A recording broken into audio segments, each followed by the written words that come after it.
Hello welcome back to this channel. ఈరోజు నేను మీకు దొండకాయ పచ్చడిని సింపుల్గా టేస్టీగా ఇంట్లోనే ఎలా ప్రిపేర్ చేసుకోవాలో చూపిస్తాను. మిగతా పచ్చళ్ళతో ఏ మాత్రం తక్కువ కాకుండా దీన్ని మనం టేస్టీగా ప్రిపేర్ చేసుకోవచ్చు. దీనికోసం నేను 3 పెద్ద సైజు టొమాటోలని, 100 గ్రాముల వరకు పచ్చిమిరపకాయలని, 1/2 కిలో వరకు దొండకాయల్ని తీసుకున్నాను. ఆ తర్వాత ఇలా ఒక ప్యాన్ ని తీసుకొని కొంచెం ఆయిల్ వేసుకొని పచ్చిమిరపకాయల్ని అలాగే దొండకాయల్ని కట్ చేసుకొని వేసుకోండి. దీని తర్వాత టొమాటోస్ ని కూడా కొంచెం కట్ చేసుకొని యాడ్ చేసుకోండి. వీటన్నిటిని మనం పాన్ లోకి యాడ్ చేసుకొని ఒకసారి బాగా కలిపేసుకున్నాక స్టవ్ ని మీడియం ఫ్లేమ్ లో పెట్టుకొని ఒక 15 మినిట్స్ వదిలేయండి. 15 మినిట్స్ తర్వాత మనం వేసుకున్న వెజిటేబుల్స్ అన్ని బాగా ఫ్రై అయ్యి ఉంటాయి. ఈ టైంలో స్టవ్ ఆఫ్ చేసుకొని ఇలా ఒక చిన్న సైజ్ చింతపండు రెబ్బని తీసుకోవాలి. మనం ఫ్రై చేసుకున్న ముక్కలన్నీ చల్లారిపోయాక ఒక మిక్సీ జార్ ని తీసుకొని దాంట్లోకి యాడ్ చేసుకోవాలి. ఇవన్నీ మనం మిక్సీ జార్ లోకి యాడ్ చేసేసుకున్నాక 4-5 వెల్లుల్లిపాయ రెబ్బల్ని, మీ టేస్ట్ కి సరిపోయేంత ఉప్పుని యాడ్ చేసుకొని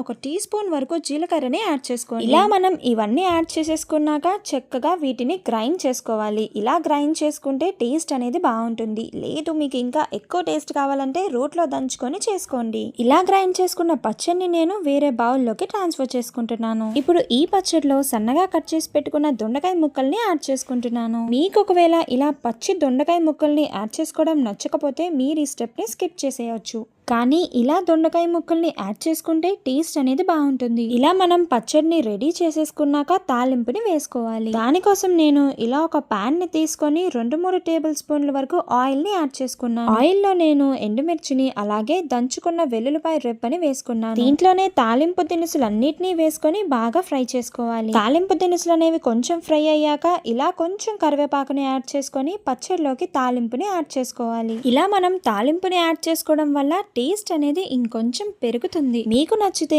ఇదే తాలింపులో ఇంకొంచెం ఇంగువని యాడ్ చేసుకొని పచ్చడిలో కలుపుకోండి. టేస్ట్ అనేది ఇంకా బాగుంటుంది. ఈ పచ్చడిని మనం చక్కగా స్టోర్ చేసుకొని ఇడ్లీలోకి, దోశలోకి, అన్నంలోకి కూడా వాడుకోవచ్చు. దీని టేస్ట్ కూడా చాలా బాగుంటుంది. మీకు కావాలంటే దీంట్లోనే కొంచెం కొత్తిమీరని కూడా యాడ్ చేసుకోవచ్చు. ఇంకెందుకు ఆలస్యం, మీరు కూడా దీన్ని ట్రై చేసి నాకు కామెంట్ చేసేయండి. Thank you.